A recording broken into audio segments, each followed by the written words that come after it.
Have you ever sent an email thinking, this one is gonna crush it, only to check your stats and realize, still crickets? Or maybe the random email you wrote last minute turned out to be your highest performing campaign of the month? Like, how? It's not magic, it's data. And today, I'm going to show you how simple A/B testing can help you stop guessing and start making more sales. We'll break down real A/B test results from my client Jen's business, Entry Envy, and I'll share the exact subject lines that boosted her open rates, click rates, and revenue. And if you've been sending emails but not tracking what's working, I'll show you how I use my e-commerce email planner to keep it all organized so you can do the same. Let's get into it.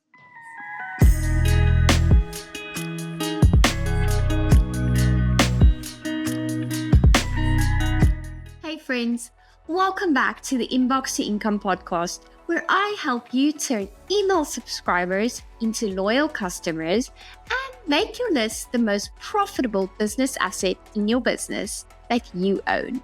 If you're new here, I'm LIEZLE, and every week I share quick, actionable email marketing strategies that work for e-commerce stores just like yours. So if you want more sales from email, hit that subscribe button and let's dive in. Here's the thing.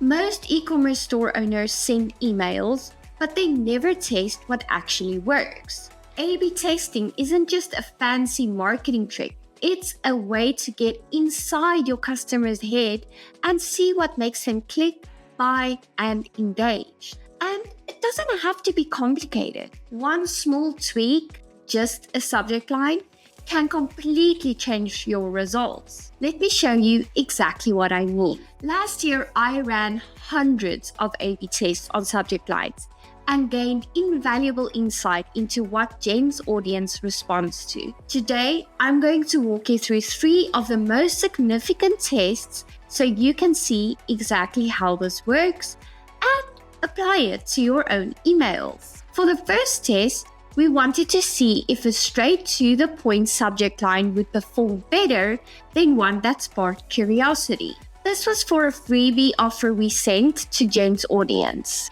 Here's what we tested. Option A was claim your free exclusive decor kit. Option B started with a pointing emoji followed by we've got a free gift for you. Option A was clear and direct. It told them exactly what they were getting, and the result? An 85.57% open rate. Option B created curiosity. It didn't tell them exactly what the freebie was, and this one had an 88.03% open rate. What did we learn? The more casual, curiosity-driven subject line, we've got a free gift for you, actually won. Why though? Because it felt personal, friendly, and sparked curiosity. Readers wondered, what's the free gift? So they opened. The lesson here, you don't always have to be super direct.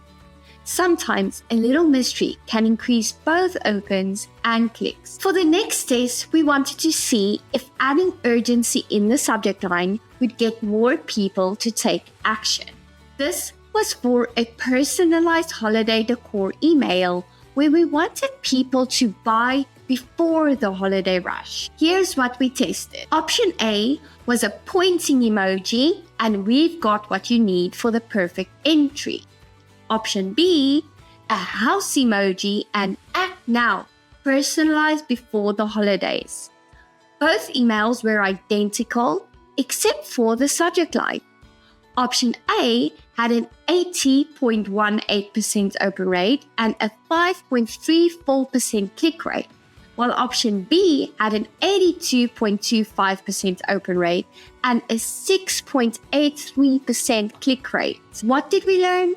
Urgency wins. Not only did the second email get slightly more opens, but it had a significantly higher click rate. Why? When something feels time sensitive, people don't want to miss out. They see act now and immediately think, oh shoot, do I need to buy this before it's too late? The lesson learned, if you're selling a seasonal product or running a time-limited offer, a little urgency in your subject line can give people the push they need to click and buy. And for the final test, we wanted to tackle a huge buyer hesitation: subscriptions. People love the idea of Entry Envy's monthly decor kit, but they're hesitant to commit because they don't want to feel locked in. So we tested 2 subject lines. Option A, no strings attached. Option B, a pointing emoji followed by flexible Entry Envy subscription options. Both emails reassured customers that the subscription was easy to cancel anytime, but we wanted to see which phrasing would encourage more engagement. Option A had an 80.16% open rate, while option B had an incredible 85.06% open rate. What did we learn? The flexible subscription option subject line got way more opens. Why though? Because the phrase no strings attached is vague. It could mean anything, but flexible subscription options directly speaks to the concern. It immediately tells the reader, hey, we know you're worried about commitment, so here are your options. The lesson learned? When your customers have hesitations, address them head on in your subject line. Clarity wins over cleverness. Now, if you're thinking, okay, cool, but how do I keep track of all this? This is exactly why I use my e-commerce email planner. Every week, I log my email results, open rates, click rates, what's working, and what's flopping. And at the end of the month, I look for patterns. What's winning? What should I stop doing? And then I adjust my email calendar based on what my audience is responding to. It's like having a roadmap for your email marketing. Instead of just sending and hoping, I'm sending and improving. And if you don't have a system like this yet, you need one. I'm quickly going to share my screen and show you what the tracker looks like blank and what it looks like when you've been tracking for a while like I have. So once you're in the planner, you'll see the instructions that I have laid out for you. This will just help you plan the way I do. Then I've got an example of what a month looks like with my serve emails every Tuesday, my batching days, and I batch for 6 weeks, and then our product feature or highlight on Saturdays. Plus, this is an example of our 6-week promo cycle, where we did a flash sale in January, and then 6 weeks later, in the beginning of March, we would do our spring cleaning sale. You've got a yearly view just to see the months at a higher level, and all these highlighted sections are important e-commerce selling dates. And then you've got your data tracker. This is set up in every quarter. So as you can see, you can scroll through the tabs at the bottom and see every quarter's result, because I feel like when you see things 3 months at a time, you can really start seeing those trends. And so that is why I've organized it that way. And then you've got the blank calendars to fill in with your specific blog topics or whatever you've got planned on whichever day. I'm such a visual person. I like to see the calendar like this. That's why I created a calendar view. I couldn't find something like this online, so that's where this came from. And I've just been using it for so many years, and it's just now become something that I can't live without. I open it every single day. Okay. Now, this is Entry Envy's calendar, and as you can see, I have been tracking the results for quite some time, and we are currently here in the middle of a 6-week promo. Here you can see Q4, where I did a lot of A/B testing.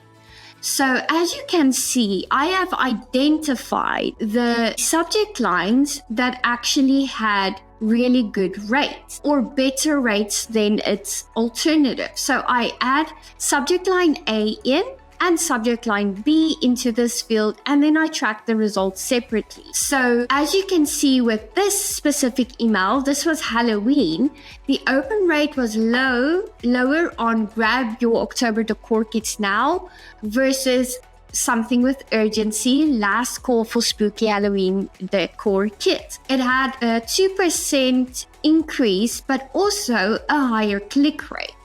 Here you can see the one that we discussed earlier. We've got what you need for the perfect entry versus Act Now, personalized before the holidays, which had that 82.25% open rate versus the 80% and then the significantly higher click rate. So this is just a quick overview of what it looks like when you can start identifying things that are doing well. Here, all the highlighted green ones were emails that had significantly higher open rates, which we repurpose every 3 or so quarters because nobody remembers what you sent them last year, July. So you can reuse that exact email, maybe just update it for this year, for this season, and then you know you've got a winning campaign. And every time I've actually reused an email with the same subject line, it had similar results to the first time it got sent out. So that is why these A/B tests are really beneficial and why you should consider adding this into your strategy. I made this e-commerce email planner for store owners who want to track their emails like a pro without overcomplicating it. It's simple, but it works. If you want to see your email sales grow every single month, grab the planner now. Once you start tracking, you'll never send emails the same way again, and you'll avoid making the same mistakes over and over again.